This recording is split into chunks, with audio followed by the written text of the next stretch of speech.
बिस्मिल्लाहिर्रहमानिर्रहीम अस्सलामुअलैकुम वरहमतुल्लाहि वबरकातुहू। उम्मीद है दोस्तों आप सब खैर आफियत से होंगे। आज के अपने इस वीडियो के अंदर हम CS 302 डिजिटल लॉजिक डिज़ाइन का लेक्चर नंबर 27 कवर करने जा रहे हैं, जिसके अंदर हम अपने काउंटर वाले टॉपिक को ही कंटिन्यू करेंगे। प्रीवियस लेक्चर 26 के अंदर हमने काउंटर्स को स्टार्ट किया था, जिसमें हमने अप काउंटर पढ़ा था। तो दोस्तों अब हम यहाँ पे डाउन काउंटर पढ़ने जा रहे हैं। तो सबसे पहले आपको ये पता होगा डाउन काउंटर कैसे वर्क करता है, जो कि आपको मैंने ऑलरेडी बताया भी हुआ है, लेकिन चलें फिर दोबारा से रिपीट करने जा रहा हूँ।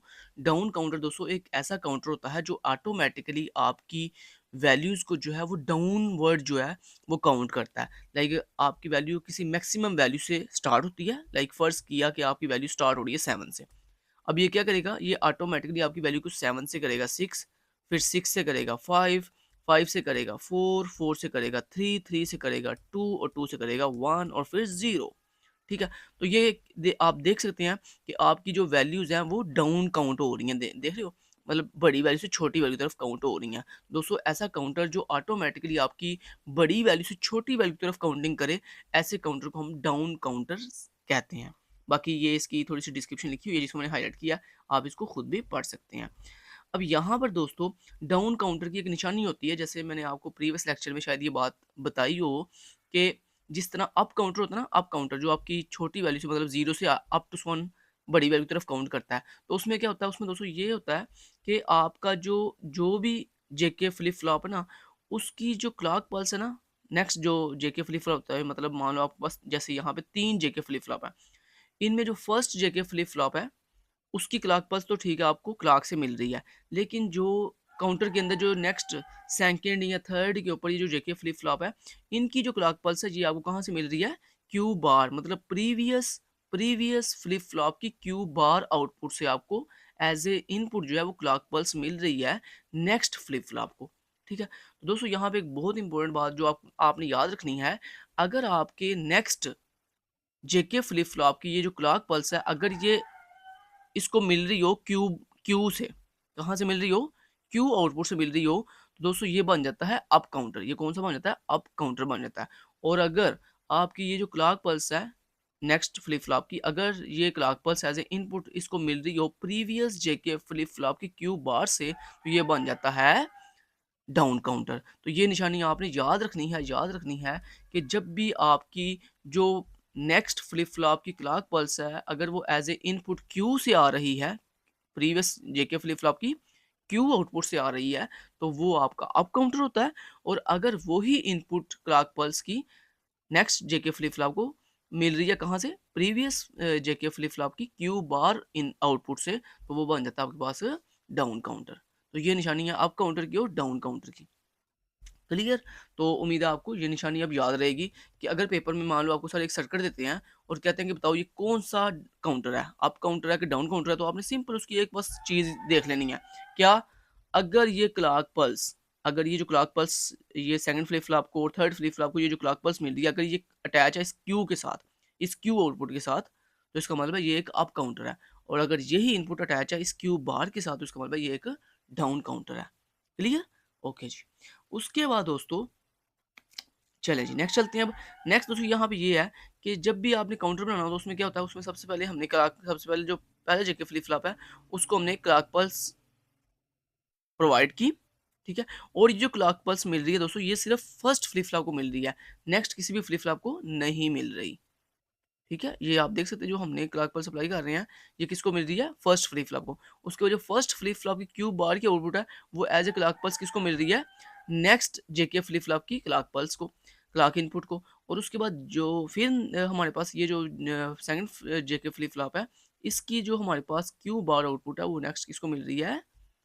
नेक्स्ट थर्ड जेके फ्लिप फ्लॉप की क्लॉक इनपुट को। तो मतलब सिंपल वर्डिंग में ये कि आपका ये जो फर्स्ट जेके फ्लिप फ्लॉप है, ये डिपेंड करता है किसके ऊपर? क्लॉक इनपुट के ऊपर। कि मतलब क्लॉक इनपुट का अगर आपने इसको पॉजिटिव साइकिल में राइजिंग एज पे सेट किया हुआ है, तो जब इस क्लॉक पल्स का राइजिंग एज जाएगा, तब आपका ये फ्लिप फ्लॉप जो फर्स्ट वाला ये वर्क करेगा। उसी तरह ये जो आपका सेकंड फ्लिप फ्लॉप है, इसको हमने डिपेंड किया हुआ है किसके ऊपर? फर्स्ट फ्लिप फ्लॉप के ऊपर। तो मतलब जब आपका क्योंकि ये देखो ना, ये इसकी क्लॉक इनपुट कहाँ से आ रही है? क्यू बार से। तो मतलब जब आपका ये फर्स्ट जेके फ्लिप फ्लॉप की आउटपुट जनरेट होगी, तब आपका ये सेकंड फ्लिप फ्लॉप वर्क करेगा। इसी तरह ये जो थर्ड फ्लिप फ्लॉप है, ये ये डिपेंड कर रहा है अपने से प्रीवियस फ्लिप फ्लॉप यानी सेकंड फ्लिप फ्लॉप के ऊपर। तो मतलब जब सेकंड फ्लिप फ्लॉप की आउटपुट जनरेट होगी, तब आपके थर्ड फ्लिप फ्लॉप जो है वो वर्क करेगा। तो यानी ये एक दूसरे के ऊपर डिपेंड कर रहे हैं। और ये दोस्तों कौन, एक और चीज़ यहाँ पे मैं क्लियर कर दूँ, ये एक एसिंक्रोनस डाउन काउंटर है। डाउन काउंटर और अप काउंटर में तो मैंने आपको फ़र्क समझा दिया कि अगर आपको यहाँ से जो क्लॉक पल्स है ये अगर क्यू से मिल रही है तो ये अप काउंटर है, अगर ये क्यू बार से आ रही है तो ये एक डाउन काउंटर है। अब एसिंक्रोनस और सिंक्रोनस में मैंने आपको एक डिफरेंस ऑलरेडी समझाया हुआ है कि जो सिंक्रोनस चीज़ें होती हैं वो एक साथ सेम टाइम पे वर्क करती हैं, जबकि जो एसिंक्रोनस थिंग्स होती हैं वो डिफरेंट टाइम के ऊपर वर्क कर रही होती हैं। तो अब यहाँ पे एक और डिफरेंस आज बता देता हूँ दोस्तों। जो भी आपके पास काउंटर है, अगर वो एसिंक्रोनस है ना, तो उसकी निशानी ये होती है कि आपकी ये जो क्लॉक पल्स है ना, ये जो क्लॉक पल्स आ रही है पीछे से मेन, ये मेन क्लॉक पल्स सिर्फ ओनली फर्स्ट फ्लिप फ्लॉप को मिलती है। तो ये भी निशानी आपने याद रखनी है। अगर सर आपको पेपर में मान लो एक फ्लिप फ्लॉप दें, इस तरह सॉरी एक इस तरह से काउंटर दें और आपको पूछा जाए कि बताओ ये एसिंक्रोनस है या सिंक्रोनस है, तो अप और डाउन का तो मैंने आपको डिफरेंस बता दिया। अब एसिंक्रोनस और सिंक्रोनस का भी डिफरेंस बता देता हूँ। इनमें डिफरेंस भी बड़ा ईजी है। ये जो मेन क्लॉक पल्स है, अगर ये सिर्फ और सिर्फ फर्स्ट फ्लिप फ्लॉप को मिल रही है, जैसे यहाँ पे आप देख सकते हो, ये जो क्लॉक इनपुट आ रही है ये सिर्फ ओनली इस फर्स्ट फ्लिप फ्लॉप को मिल रही है। तो दोस्तों अगर आपकी clock pulse first flip flop को ओनली मिल रही है तो ये एक एसिंक्रोनस काउंटर है। लेकिन अगर यही सेम जो क्लॉक है, अगर यही सेम सेम क्लॉक कॉमनली तमाम फ्लिप फ्लॉप को मिल रही हो, तो ये फिर बन जाता है सिंक्रोनस काउंटर। कौन सा बन जाता है? सिंक्रोनस काउंटर बन जाता है। तो सिंपल ये भी मैंने आपको देखें डिफरेंस बता दिया कि अगर आपकी क्लॉक पल्स सिर्फ ओनली फर्स्ट फ्लिप फ्लॉप को प्रोवाइड की गई है तो ये एक एसिंक्रोनस काउंटर है, और अगर यही क्लॉक पल्स कॉमनली तमाम फ्लिप फ्लॉप को मिल रही हो तो ये बन जाता है आपके पास सिंक्रोनस काउंटर, जिसमें जिसमें जो जो क्लॉक पल्स होती है वो कॉमन होती है सबके लिए। ठीक है, लेकिन यहाँ पे कॉमन नहीं है। ये तो मैंने आपको जस्ट डिफरेंस बताने के लिए ऐसे किया। यहाँ पे ये जो है ये कॉमन क्लॉक पल्स जो है कॉमन नहीं है, ये सिर्फ फर्स्ट को मिल रही है, इसीलिए ये एक एसिंक्रोनस डाउन काउंटर है। क्लियर जी?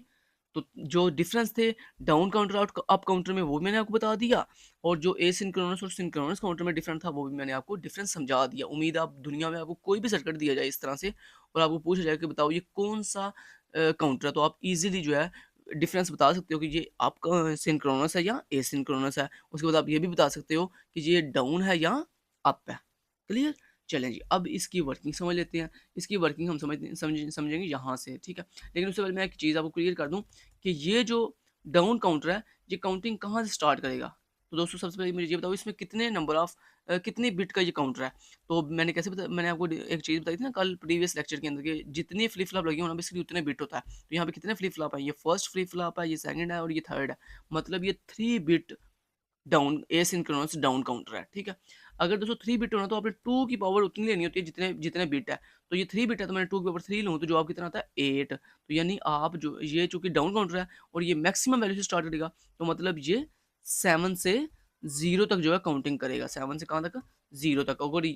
अगर यही अप काउंटर होता, अगर यही जो है वो अप काउंटर होता, तो फिर इसने कैसे काउंटिंग करनी थी? 0 से लेकर 7 तक। अभी चूँकि ये डाउन काउंटर है तो लिहाज़ा ये उल्टा चल रहा है, मतलब 7 से 0 की तरफ काउंटिंग करेगा। क्लियर? ठीक होगा। और स्टार्टिंग कहाँ से करेगा? 7 से। अब 7 की सबसे पहले बाइनरी क्या होती है? 7 की बाइनरी होती है 1 1 1, मतलब ये 1 1 1 से स्टार्ट करेगा। 1 1 और 1, ठीक है? यानी इसकी जो क्यू आउटपुट होगी वो क्या आएगी? 1 1 और 1। क्लियर? उसके बाद जो इसकी नेक्स्ट आउटपुट जनरेट होगी वो होगी क्या बोला? 1 1 0। नेक्स्ट जो आउटपुट जनरेट होगी वो होगी 1 0 1। नेक्स्ट आउटपुट जनरेट होगी वो होगी 1 0 0। ऐसे ये जो है वो वर्किंग करेगा। तो अब मैं यहाँ पे आपको ये टाइमिंग इसकी टाइमिंग डायग्राम से समझाता हूँ कि वाकई ये जो मैंने आपको बताया क्या वाकई ये यहाँ ऐसे स्टार्ट करेगा या नहीं करेगा।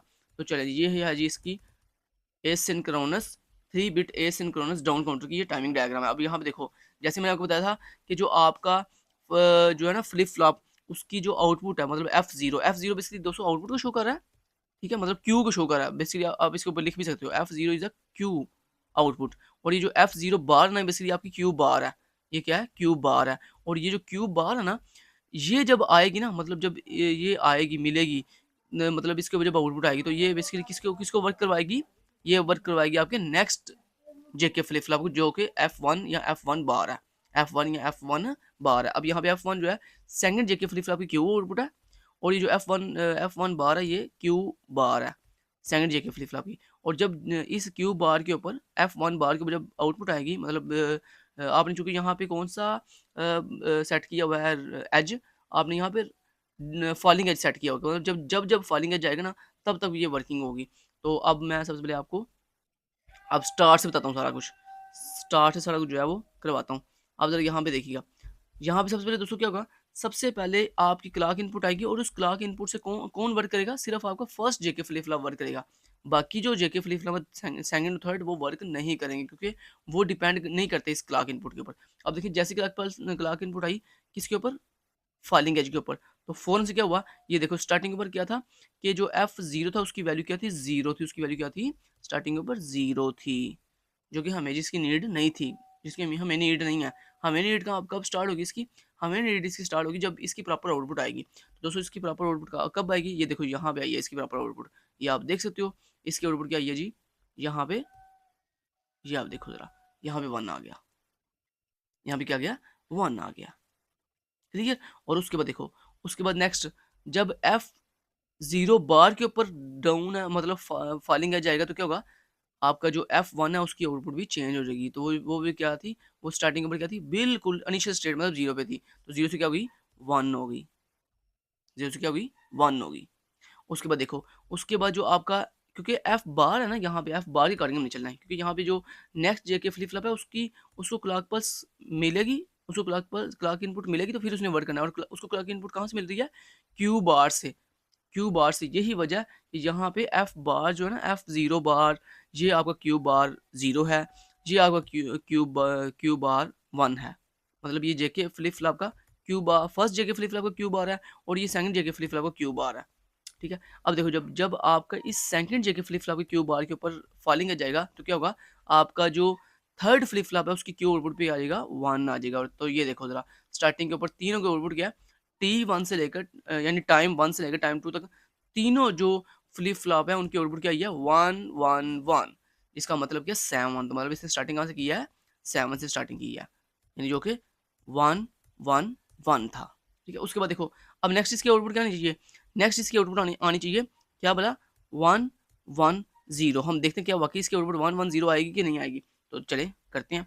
देखो नेक्स्ट जब फॉलिंग एज जाएगा तो ये वर्क करेगा, तो ये फॉलिंग एज आया, तो क्या हुआ, ये जो हमारा फर्स्ट जेके फ्लिप फ्लॉप था उसकी आउटपुट क्या हुई है, 1 से क्या हुई है, 0। ये देखो यहाँ पे आ गया 0, यहाँ पे क्या आ गया, 0।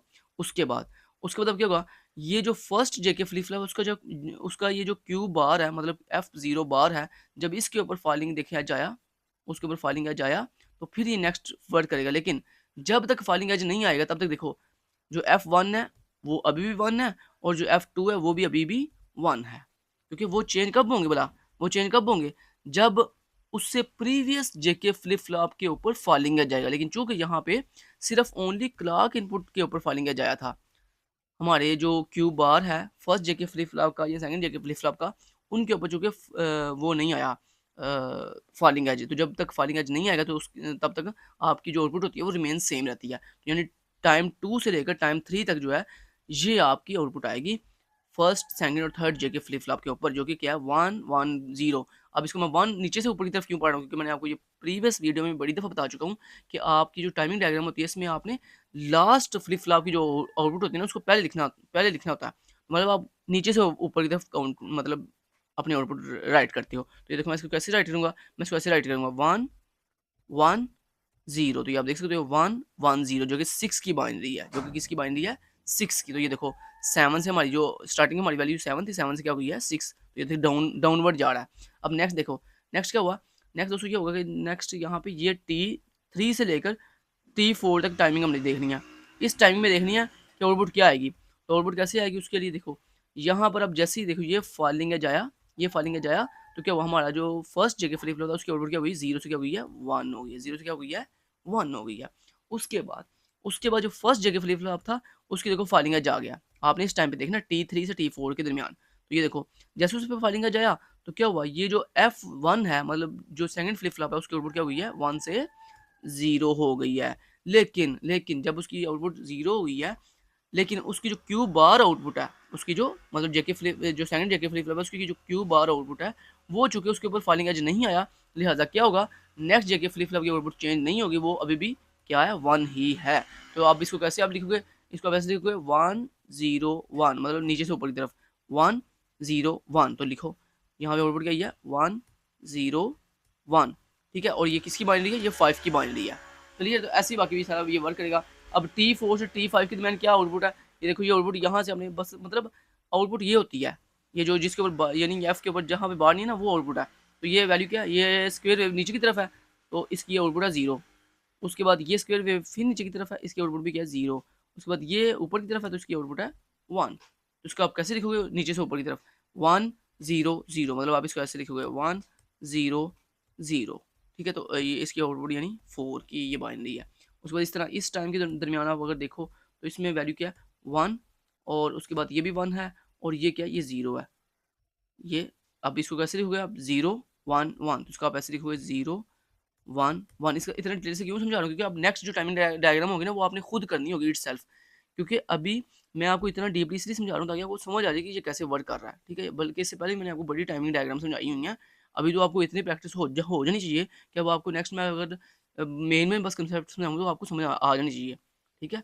क्योंकि अभी तो 26 लेक्चर गुजर चुके हैं DLD के, और माशाल्लाह बहुत ही डीपली मैंने आपको हर कंसेप्ट समझा दिया। तो अभी तो आपको ये टाइमिंग डायग्राम ऐसे फिंगर टिप्स पे याद होनी चाहिए कि यहाँ पे फाइलिंग आज अगर आ रहा है तो यहाँ पे आउटपुट क्या जनरेट होगी, ठीक है।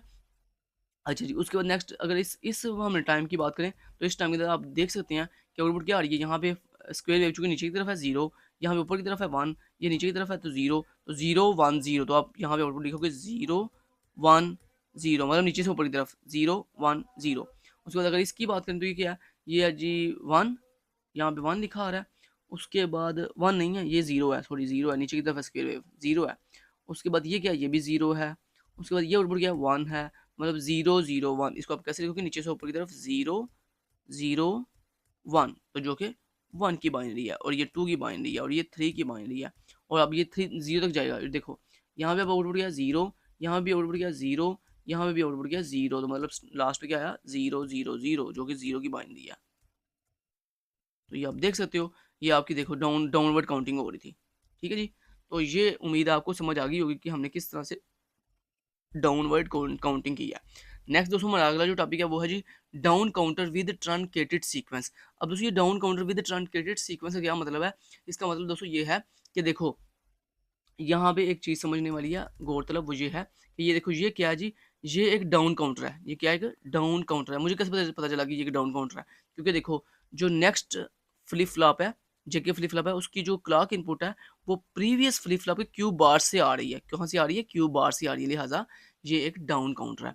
और ये एक डाउन काउंटर तो है, लेकिन ये कितने कितने बिट डाउन काउंटर है, 3 बिट की। देखो 1 2 एंड 3, 3 जेके फ्लिप फ्लॉप लगे हुए हैं ना, तो 2 की पावर 3 लेंगे, जो आप कितना आएगा 8 आएगा। तो मतलब अगर हम जर्नल देखें तो ये जो फ्लिप फ्लॉप है ये 7 से लेकर कहाँ तक जाएगा, 0 तक जाएगा। मतलब इसकी रेंज कहाँ से लेकर कहाँ तक है, 7 से 0 तक। लेकिन दोस्तों अब यहाँ पे जो गौरतलब बात है वो ये है कि ये जो आप पढ़ने जा रहे हो ना, ये down counter with truncated sequence, इसका क्या मतलब है। इसका मतलब दोस्तों ये है कि ये एक ऐसा काउंटर है, ये एक ऐसा डाउन काउंटर है जिसकी रेंज 7 से लेकर 0 तक तो है। लेकिन दोस्तों अगर आप चाहते हो कि ये स्टार्ट 7 से करे लेकिन एंड 0 पे ना करे, बल्कि 0 से पहले ये किसी स्पेसिफिक वैल्यू के ऊपर रुक जाए और दोबारा नए से 7 से स्टार्ट कर दे। मतलब जैसे मान लो जैसे आपने कहा कि ना ये 0 तक ना जाए, जैसे ये 2 पे जाए ना, वैसे इसकी रेंज 0 से 7 तक है, 0 से 7 तक है वैसे इसकी रेंज। लेकिन आपने कहा जैसे ही ये 2 तक जाए ना, तो ये फिर दोबारा 7 से स्टार्ट हो जाए। दोस्तों अगर आप इस तरह का कंसेप्ट चाहते हो ना कि आपका जो डाउन काउंटर है वो अपनी जो मैक्सिमम रेंज है, मतलब जो उसकी लास्ट रेंज है वहां तक ना जाए, बल्कि उससे पहले ही वो रुक जाए और रुक के दोबारा नए सिरे से स्टार्ट कर दे। दोस्तों ऐसे डाउन काउंटर को हम क्या कहते हैं, down counter with truncated sequence. तो उम्मीद है आपको समझ आ गई होगी कि down counter with truncated sequence का क्या मतलब है। क्लियर, कि यानी अगर उसकी रेंज 7 से लेकर 0 तक थी, तो हमने उसकी जो लास्ट वैल्यू है 0 वहां तक जाने से पहले ही उसको स्टॉप करवाया, और स्टॉप करवा के बाय फोर्स उसको दोबारा से नए सिरे से उसकी इनिशियल स्टेट जो कि 7 थी वहां से दोबारा स्टार्ट करवा दिया। तो इसको कहते हैं down counter with truncated sequence. अब ये कैसे हम करेंगे, उसके लिए यहाँ पे सर ने मान लो एक हमें एग्जांपल दिया। सर कहते हैं मान लो अगर हमने इसको 2 पे फोर्स रुकवाना हो, मतलब 0 से जाने से पहले 0 तक जाने से पहले हमने 2 पे उसे रुकवाना हो तो कैसे रुकवाएँगे? उसके लिए दोस्तों हमने यहाँ पे एक एक्स्ट्रा नैंड गेट यूज़ किया और उस नैंड गेट को हमने क्या किया है, बाकी सारा कुछ सेम सर्किट देखें वैसे ही है जो हमने ऊपर अभी पढ़ के आए हैं। ये देखो ये क्लॉक इनपुट मिल रही है, उसके बाद ये जेके फ्लिप फ्लॉप की ये वैल्यू 1 से आ रही है, सेकंड की भी 1 से आ रही है, थर्ड की भी 1 से आ रही है और उसके बाद देखो सेम वही चीज़ कि नेक्स्ट जेके फ्लिप फ्लॉप की जो क्लॉक इनपुट है वो प्रीवियस के क्यू बार से आ रही है। ये आप देख सकते हो, ठीक है? लेकिन जो डिफरेंस है ना यहाँ पे, डिफरेंस दोस्तों ये है कि यहाँ पे हमने इसको बाय फोर्स रुकवाने के लिए एक नैंड गेट लगाया और उस नैंड गेट की 3 इनपुट है। जो फर्स्ट इनपुट है उसकी, जो उसकी फर्स्ट इनपुट है ना, वो उसको कहाँ से मिल रही है? वो दोस्तों उसको मिल रही है कहाँ से? क्यू बार से। मतलब फर्स्ट जेके फ्लिप फ्लॉप के क्यू बार से जो आउटपुट, क्यू बार की जो आउटपुट है ना, वो एज ए इनपुट मिल रही है किसको? इस नैंड गेट की फर्स्ट इनपुट को, ठीक है? उसके बाद इस नैंड गेट की जो सेकंड इनपुट है ना, वो बेसिकली कहाँ से आ रही है? वो बेसिकली आपको मिल रही है कहाँ से? जो सेकंड फ्लिप फ्लॉप है उसकी क्यू आउटपुट से, उसकी क्यू आउटपुट से। इसी तरह जो आपके पास नैंड गेट है ये वाला, इसकी जो थर्ड इनपुट है वो कहाँ से मिल रही है? वो बेसिकली आपको मिल रही है थर्ड फ्लिप फ्लॉप के क्यू बार से। तो यानी कहने का मतलब ये है, ये जो नैंड गेट आपने लगाया है, इस नैंड गेट की first input first JK flip flip flop के क्यू बार से आ रही है, second input second JK flip flop की क्यू से आ रही है और जो थर्ड इनपुट है वो थर्ड जेके फ्लिप फ्लॉप की क्यू बार से आ रही है। क्लियर? तो जब दोस्तों आप इस तरह का सर्किट बना दोगे तो अब ये क्या होगा, ये बन जाएगा down counter with truncated sequence. अब यहाँ पे प्रूफ करके दिखाऊं ये कैसे वर्क करेगा। आपने प्रीवियस लेक्चर में भी ये चीज़ पढ़ी थी, वहाँ पे आपने मूड एंड काउंटर पढ़ा था। मूड एंड काउंटर जो क्या करता था, बाय फोर्स हमारे अप काउंटर को रुकवाता था, रुकवा कर उसको दोबारा से जीरो से स्टार्ट कर देता था। लेकिन चूंकि ये डाउन काउंटर है और ये अपनी मैक्सिमम वैल्यू से स्टार्ट करता है और जीरो तक जाता है, तो हमने इसको जीरो तक जाने से पहले रुकवाया और रुकवा कर दोबारा से 7 से या जो भी इसकी मैक्सिमम वैल्यू थी वहाँ से दोबारा से स्टार्ट कर दिया। तो इस काम को करने के लिए दोस्तों अप काउंटर में आप क्या करते थे, अप काउंटर में आपने इस नैंड गेट की जो आउटपुट है उसको इस क्लियर इनपुट से कनेक्ट किया हुआ था, इसकी क्लियर इनपुट से कनेक्ट किया हुआ था। तो यानी अगर आपने अप काउंटर के अंदर बाय फोर्स अपने काउंटर को रुकवाना हो, अपने काउंटर को रुकवाना हो तो दोस्तों उसके अंदर हम अपने इस नैंड गेट की आउटपुट को कनेक्ट करते थे किसके साथ? इस क्लियर इनपुट के साथ। लेकिन दोस्तों चूंकि ये डाउन काउंटर है और डाउन काउंटर के अंदर अगर आपने अपने काउंटर को बाय फोर्स रुकवाना हो तो हम क्या करते हैं, अपने इस नैंड गेट की जो आउटपुट है उसको कनेक्ट कर देते हैं किसके साथ? अपने इस तमाम के तमाम जेके फ्लिप फ्लॉप की सेट इनपुट के साथ। किसके साथ? सेट इनपुट के साथ। और आपको पता है कि जेके फ्लिप फ्लॉप की चाहे सेट इनपुट हो या क्लियर इनपुट हो, दोनों की दोनों एक्टिव लो इनपुट है, मतलब ये जीरो पे ऑपरेट होती हैं। तो मतलब जब आपके यहाँ पे सेट इनपुट के ऊपर जीरो आएगा, मतलब यहाँ पे भी जीरो आएगा, जब यहाँ पे भी जीरो आएगा और जब यहाँ पे भी जीरो आएगा, तो ऑटोमेटिकली आपका ये जो सर्किट है, ये बाय फोर्स स्टॉप कर जाएगा और नए सिरे से जो है वो कहाँ से स्टार्ट हो जाएगा? नए सिरे से ये स्टार्ट हो जाएगा 7 से। नए सिरे से कहाँ से स्टार्ट हो जाएगा? 7 से। क्लियर होगी बात? ओके जी, अब हम देख लेते हैं ये कैसे वर्क कर रहा है। ये देखो ज़रा, गौर कीजिएगा। यहाँ पर दोस्तों मान लो कि सर ने हमें जो एग्जांपल दिया उसमें बाइनरी क्या थी? 0 1 0। 0 1 0 का मतलब क्या है कि क्यू के ये फर्स्ट जेके फ्लिप फ्लॉप है। अच्छा, ये आपको पता है ना, ये मैं आपको बताया था कि ये बाइनरी उल्टी लिखी होती है, मतलब जो लास्ट बिट है वो कहाँ पे अप्लाई होगी? इस फर्स्ट जेके फ्लिप फ्लॉप के ऊपर। इस फर्स्ट जेके फ्लिप फ्लॉप के ऊपर, मतलब लास्ट लास्ट पे क्या है? 0। लास्ट पे क्या, चलो आप ऐसे कर लो, आप शुरू से शुरू कर लो। तो जो फर्स्ट बिट है वो किसके लिए है? लास्ट काउंटर के लिए और ऐसे ही आपने बैकवर्ड चलना है। तो फर्स्ट बिट क्या है? 0। तो वो 0 का मतलब क्या है कि मतलब जो लास्ट काउंटर है उसकी क्यू आउटपुट क्या होगी? जब 0 होगी। उसके बाद सेकंड बिट क्या है? 1। तो 1 का मतलब क्या है? आपका जो इससे प्रीवियस वाला काउंटर है, वो ये जो काउंटर कह रहा हूँ जेके फ्लिप फ्लॉप है, उसकी जो क्यू आउटपुट है वो 1 होगी। उसके बाद जो नेक्स्ट बिट है वो है 0। उसका मतलब है जो आपका फर्स्ट जेके फ्लिप फ्लॉप है उसकी आउटपुट भी क्या होगी? 0। जब इस तरह से फर्स्ट जेके फ्लिप फ्लॉप की आउटपुट 0 हो, सेकंड फ्लिप फ्लॉप की आउटपुट 1 हो, थर्ड फ्लिप फ्लॉप की आउटपुट 0 हो, तब दोस्तों आपका क्या करेगा? ये सर्किट जो है बाय फोर्स रुक जाएगा। बाय फोर्स क्या होगा? रुक जाएगा। वो कैसे रुकेगा वो मैं आपको बता देता हूँ। अब देखो, जब जब देखो क्यू आउटपुट 0 होगी तो क्यू बार क्या होगी? 1। यहाँ पे क्यू आउटपुट क्या है? 1। तो यहाँ पे क्यू बार क्या होगी? 0 होगी। यहाँ पे क्यू आउटपुट क्या है? 0। तो यहाँ पे क्यू क्यू बार क्या होगी? 1 होगी। अब देखो, ये जो फर्स्ट जेके फ्लिप फ्लॉप है उसकी क्यू बार आउटपुट जो कि 1 है, ये 1 एज ए इनपुट किसको मिलेगा? इस नैंड गेट की फर्स्ट इनपुट के ऊपर मिलेगा। उसके बाद इस नैंड गेट की जो सेकंड इनपुट है वो कहाँ से मिल रही है? इस सेकंड फ्लिप फ्लॉप के क्यू आउटपुट से। तो क्यू आउटपुट यहाँ पे क्या है? 1, तो ये 1 यहाँ से होता हुआ यहाँ पे इस सेकंड इनपुट के ऊपर मिलेगा 1। उसके बाद थर्ड इनपुट चेक करो जरा, थर्ड इनपुट कहाँ से मिल रही है? थर्ड इनपुट बेसिकली हमें मिल रही है यहाँ से। कहाँ से मिल रही है? यहाँ से, यानी थर्ड फ्लिप फ्लॉप है क्यू बार से। अब क्यू बार की यहाँ पे वैल्यू क्या है, मतलब आउटपुट क्या है 1, तो ये 1 यहाँ से होता हुआ ऐसे ऊपर जाएगा और ये जाके यहाँ मिल जाएगा इस नैंड गेट को। और ये आपको पता है नैंड गेट के अंदर पहले एंड गेट है फिर नॉट गेट है, तो एंड गेट पहले वर्क करेगा। तो एंड गेट की तीनों इनपुट 1 होती है, जवाब क्या आता है 1, तो मतलब यहाँ पे तीनों इनपुट चुके 1 है तो जवाब आएगा 1। उस 1 को ये जो नैंड नॉट गेट है ये क्या बना देगा, 0 बना देगा, तो मतलब यहाँ पे जो आउटपुट आएगी वो आएगी 0, और वो 0 जो है वो 0 किसको मिलेगा, वो 0 चूंकि ये नैंड गेट की आउटपुट कनेक्ट है इस तीनों जेके फ्लिप फ्लॉप की सेट इनपुट के साथ, तो क्या होगा, ये जो यहाँ पे आउटपुट आ गया ना 0, वो 0 आपको यहाँ पे भी 0 मिलेगा, यहाँ पे भी 0 मिलेगा और यहाँ पे भी 0 मिलेगा। जब यहाँ पे तीनों पे 0 0 मिलेगा तो क्या होगा, आपको मैंने अभी भी बताया था कि जब जेके फ्लिप फ्लॉप की जो सेट इनपुट है जब वो 0 0 होती है तो आपका जो जेके फ्लिप फ्लॉप है वो सेट हो जाता है। वो क्या हो जाता है, सेट हो जाता है। और सेट होने का मतलब क्या है, सेट होने का मतलब ये है कि जो क्यू आउटपुट है वो क्या हो जाएगी 1 1 और 1। तो देखें जब 1 1 1 हुआ, तीनों आउटपुट जब 1 1 1 होंगे तो इसका मतलब ये 7 की बाइनरी है। किसकी बाइनरी है, 7 की बाइनरी है, मतलब 1 1 1 लिखा होता है, ये बेसिकली 7 की बाइनरी है। देखो हमने स्टार्ट 7 से करना था, तो देखो हमने जैसे ही 2 आया, मतलब 2 आउटपुट आई, तो हमने बाय फोर्स अपने इस काउंटर को रुकवा कर दोबारा कहाँ से स्टार्ट कर दिया, उसको 7 से स्टार्ट कर दिया। और मैंने आपको पूरी वर्किंग समझा दिया कि ये कैसे 7 से स्टार्ट होगा। ठीक है, तो उम्मीद है आपको इसकी समझ आ गई होगी कि down counter configure to count a truncated sequence का क्या मतलब है। ठीक है जी, अब यहाँ पे इसकी टाइमिंग डायग्राम दिखाई जा रही है और ये टाइमिंग डायग्राम सेम वैसी काम कर रही है जैसे मैंने ऊपर आपको समझाया है कि देखो जो फर्स्ट जेके फ्लिप फ्लॉप है वो वर्क करेगा इस क्लॉक इनपुट के ऊपर। जो सेकंड की जेके फ्लिप फ्लॉप है यानी F1 ये वर्क करेगा कब, जब इस F0 बार के ऊपर फॉलिंग आ जाएगा। उसके बाद ये जो आपका F2 है ये वर्क कब करेगा, जब आपके इस 1 बार के ऊपर जो है वो फॉलिंग आ जाएगा। समझ रहे बात को? तो इस तरह, क्योंकि आपका जो फर्स्ट जेके फ्लिप फ्लॉप है वो डिपेंड कर रहा है क्लॉक इनपुट के ऊपर, जो आपका सेकंड जेके फ्लिप फ्लॉप है वो डिपेंड कर रहा है इस previous first JK flip flop के ऊपर, और जो आपका थर्ड जेके फ्लिप फ्लॉप है वो डिपेंड कर रहा है इस सेकंड जेके फ्लिप फ्लॉप की क्यू बार आउटपुट के ऊपर। ठीक है, तो इस तरह ये वर्क करेगा।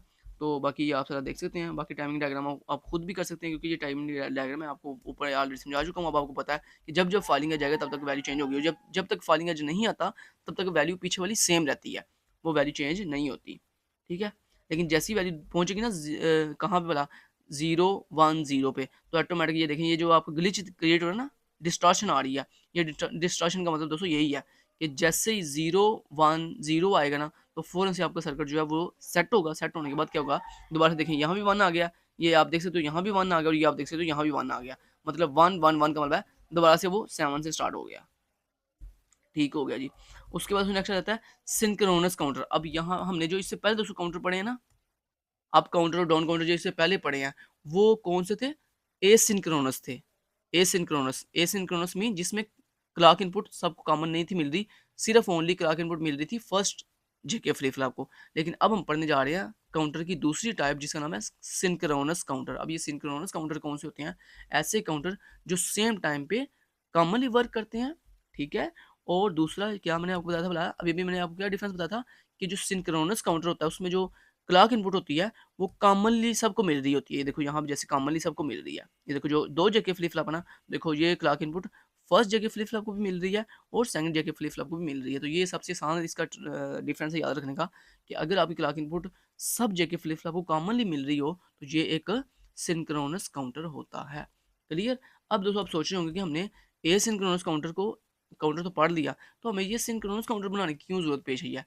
क्योंकि दोस्तों ए सिंक्रोनस काउंटर में ना कुछ फॉल्ट्स हैं। फॉल्ट्स क्या हैं कि सबसे पहला फॉल्ट ये है कि एसिंक्रोनस काउंटर जो है वो हाई फ्रीक्वेंसी क्लॉक सिग्नल के ऊपर वर्क सही से नहीं करता। हाई फ्रीक्वेंसी क्लॉक सिग्नल के ऊपर सही से वर्क नहीं करता। पहला ये इसका खामी है, मतलब नुकसान है।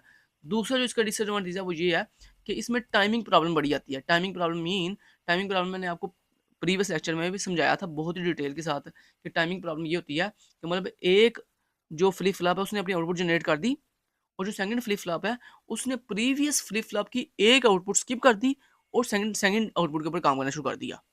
होना तो ये चाहिए कि जो सेकंड फ्लिप फ्लॉप है वो फर्स्ट फ्लिप फ्लॉप की ईच मतलब हर आउटपुट को फॉलो करे, लेकिन ऐसा नहीं होता। टाइमिंग प्रॉब्लम में ये होता है कि जो सेकंड फ्लिप फ्लॉप है वो अपने फर्स्ट फ्लिप फ्लॉप की हर आउटपुट को फॉलो नहीं करता, कुछ आउटपुट को बीच में स्किप कर देता है।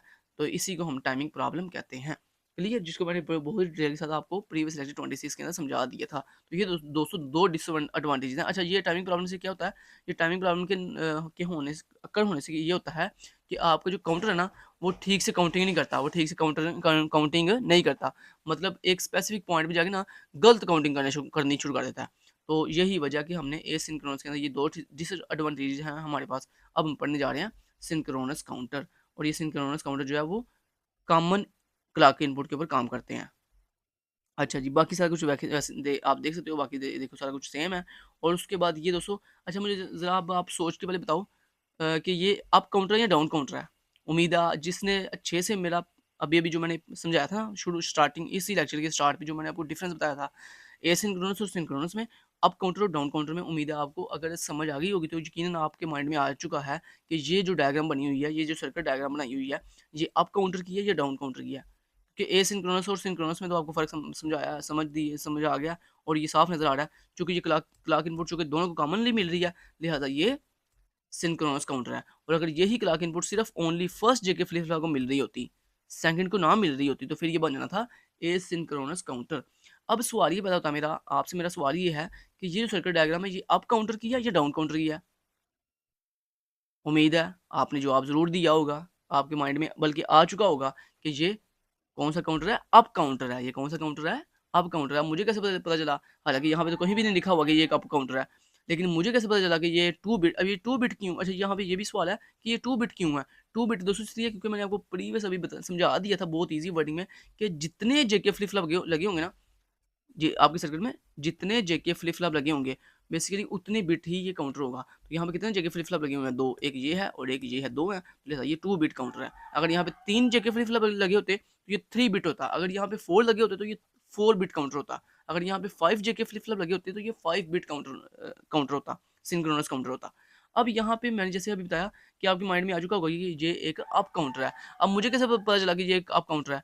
क्योंकि दोस्तों जो नेक्स्ट जेके फ्लिप फ्लॉप है उसको जो इनपुट मिल रही है वो कहाँ से मिल रही है? प्रीवियस जेके फ्लिप फ्लॉप की क्यू आउटपुट से। कहाँ से? क्यू आउटपुट से। इसलिए ये एक अप काउंटर है। ये कौन सा काउंटर है जी? अप काउंटर है। अगर यही इनपुट, मतलब ये जो सेकंड जेके फ्लिप फ्लॉप है, अगर इसकी इसको ये जो इनपुट मिल रही है, अगर ये इनपुट इसको मिल रही होती कहाँ से भला? इस क्यू बार से। कहाँ से? इस क्यू बार से। तो फिर इसने बन जाना था डाउन काउंटर। लेकिन चूँकि चूँकि इसको क्यू बार से इनपुट नहीं मिल रही, बल्कि इसको प्रीवियस फ्लिप फ्लॉप की क्यू आउटपुट से इनपुट मिल रही है, लिहाज़ा ये एक अप काउंटर है। ठीक है?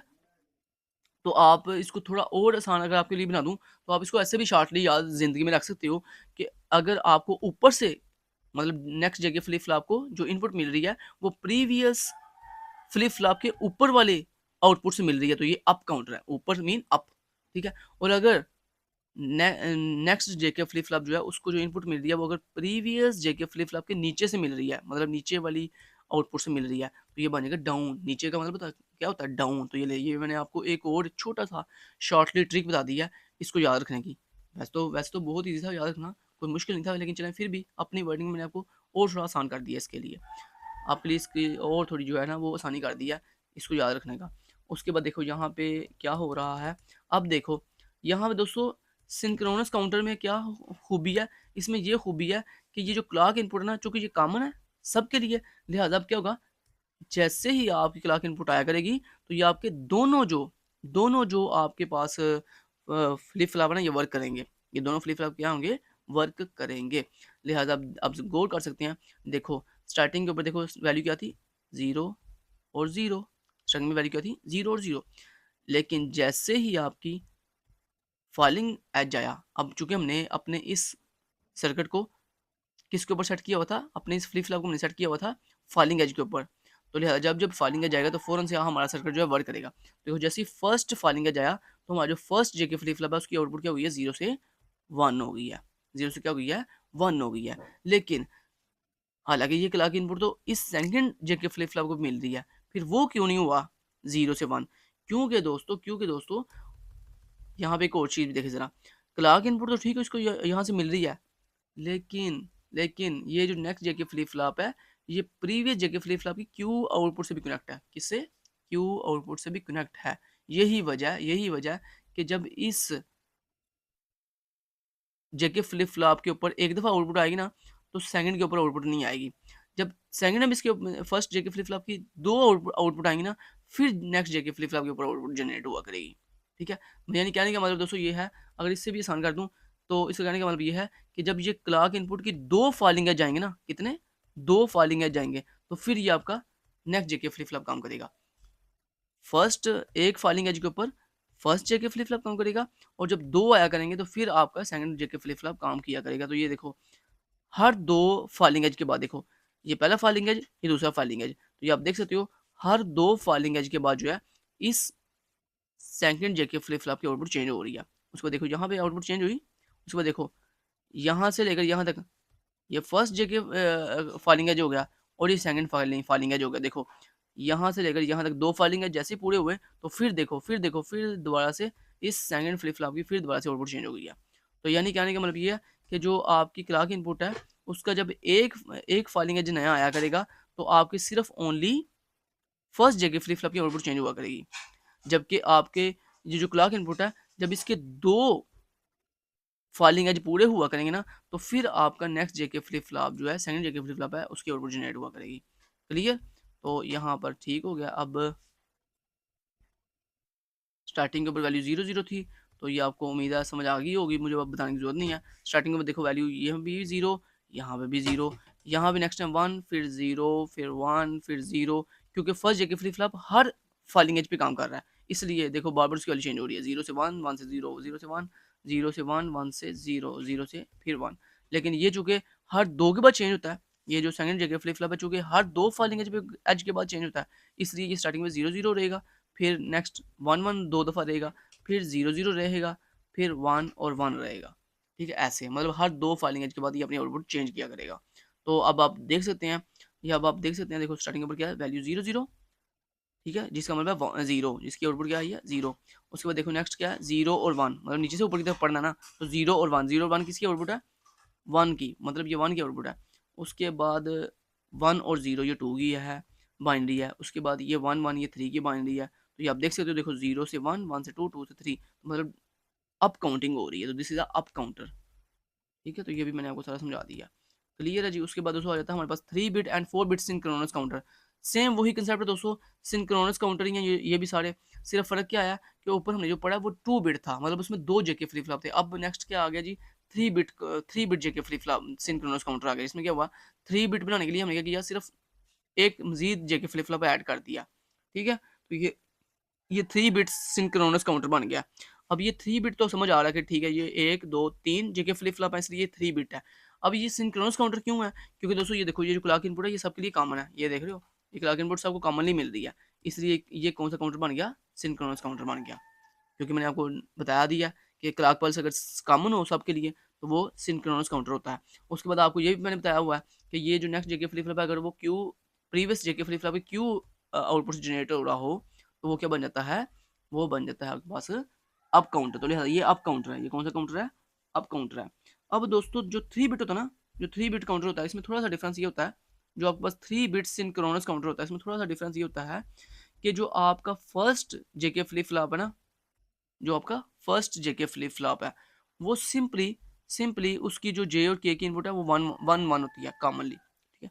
जबकि जो सेकंड जेके फ्लिप फ्लॉप है ना, वो डिपेंड कर रहा होता है आपके फर्स्ट जेके फ्लिप फ्लॉप की आउटपुट के ऊपर। मतलब जो भी second first JK flip flop की आउटपुट जनरेट होगी ना, वो एज ए इनपुट मिलेगी किसको? आपके इस सेकंड जेके फ्लिप फ्लॉप को, जैसे हमने पीछे पढ़ा। जबकि जो दोस्तों थर्ड जेके फ्लिप फ्लॉप है ना, उसकी जो इनपुट है जे और के, वो बेसिकली आपको मिल रही है कहाँ से?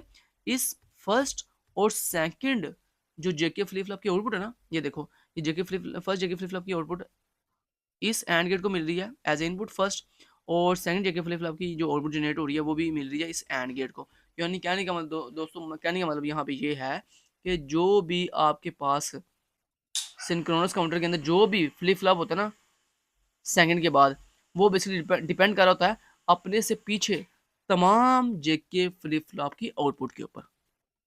अपने से पीछे, जैसे ये देखो ये सेकंड है ना, तो ये डिपेंड कर रहा है अपने से पीछे इस जेके फ्लिप फ्लॉप के ऊपर। तो चूंकि चूंकि इस सेकंड सेकंड के पीछे सिर्फ एक ही फ्लिप फ्लॉप है, इसलिए ये इस सिंगल के आउटपुट पे डिपेंड कर रहा है। लेकिन अब ये थर्ड है, तो ये थर्ड किस पे डिपेंड करेगा? ये थर्ड डिपेंड करेगा अपने से पीछे तमाम जेके फ्लिप फ्लॉप के आउटपुट के ऊपर। तो लिहाजा इससे पीछे कितने कितने जेके फ्लिप फ्लॉप है? दो हैं, एक ये है और एक ये है। लिहाजा यही वजह है कि ये थर्ड जेके फ्लिप फ्लॉप डिपेंड कर रहा है अपने से पीछे इन दोनों जेके फ्लिप फ्लॉप के आउटपुट के ऊपर। अगर मान लो यहाँ पे दोस्तों एक चौथा भी होता, मान लो यहाँ पे एक जो चौथा फ्लिप फ्लॉप भी जेके फ्लिप फ्लॉप भी होता, तो इसने किस पे डिपेंड करना था? इसने डिपेंड करना था अपने से पीछे तमाम जेके फ्लिप फ्लॉप के आउटपुट के ऊपर। तो यानी कहने का मतलब ये है, मान लो ये 4 वाला जेके फ्लिप फ्लॉप है। अब ये डिपेंड करेगा किसके ऊपर? First JK flip flop, second JK flip flop और थर्ड जेके फ्लिप फ्लॉप की आउटपुट के ऊपर। तो यानी मैंने आपको इन शॉर्ट वर्डिंग मैंने आपको बहुत ही ईज़ी वे में बता दिया है कि जब भी आप सिंक्रोनस सिंक्रोनस काउंटर बनाते हो ना, कौन-सा? सिंक्रोनस काउंटर बनाते हो, जिसमें क्लॉक पल्स आपके लिए कॉमन होती है। तो उसमें दोस्तों जो भी जेके फ्लिप फ्लॉप होता है, वो डिपेंड करता है अपने से पीछे वाले तमाम जेके फ्लिप फ्लॉप के आउटपुट के ऊपर। वो डिपेंड कर करंट जेके फ्लिप फ्लॉप डिपेंड करता है अपने से पीछे तमाम के तमाम जेके फ्लिप फ्लॉप की क्यू आउटपुट के ऊपर या क्यू बार आउटपुट के ऊपर। क्लियर? अगर क्यू पे डिपेंड कर रहा है, क्यू आउटपुट पे डिपेंड कर रहा है तो फिर वो अप काउंटर बन जाएगा। अगर वो क्यू बार पे डिपेंड कर रहा है तो फिर वो बन जाएगा डाउन काउंटर। क्लियर? तो ये दोस्तों बस इतना डिफरेंस था। बस ये आपने याद रखना है, बस और तो कुछ भी नहीं है इसमें खास। बाकी आगे ये क्लॉक पल्स है, ये क्लॉक पल्स ऑलरेडी आपको पता है कि कैसे वर्क करेगी। सेम वैसे जैसे ऊपर मैंने आपको बताया। उसके बाद ये 4 है, ये 4 जिसमें आपको अभी ऊपर ऊपर क्या बताया था मैंने आपको? मैंने आपको अभी ऊपर बताया था ना कि ये जो आपका 4 जेके फ्लिप फ्लॉप है, ये डिपेंड करेगा किसके ऊपर? फर्स्ट, सेकंड और थर्ड जेके अपने से पीछे तीनों जेके फ्लिप फ्लॉप की आउटपुट के ऊपर। तो ये मैं आपको प्रूफ भी कर देता हूँ, ये देखें जरा। फर्स्ट जेके फ्लिप फ्लॉप की आउटपुट मिली एज ए इनपुट इस एंड गेट को। फिर इस सेकंड जेके फ्लिप फ्लॉप की आउटपुट मिली एज ए इनपुट इस फर्स्ट एंड गेट को। तो इसका मतलब क्या? इसका मतलब ये है कि ये जो आपका एंड गेट है ना, ये बेसिकली ये जो फर्स्ट एंड गेट है, ये बेसिकली आपके इस फर्स्ट और सेकंड जेके फ्लिप फ्लॉप की आउटपुट को मर्ज कर रहा है, इकट्ठा कर रहा है।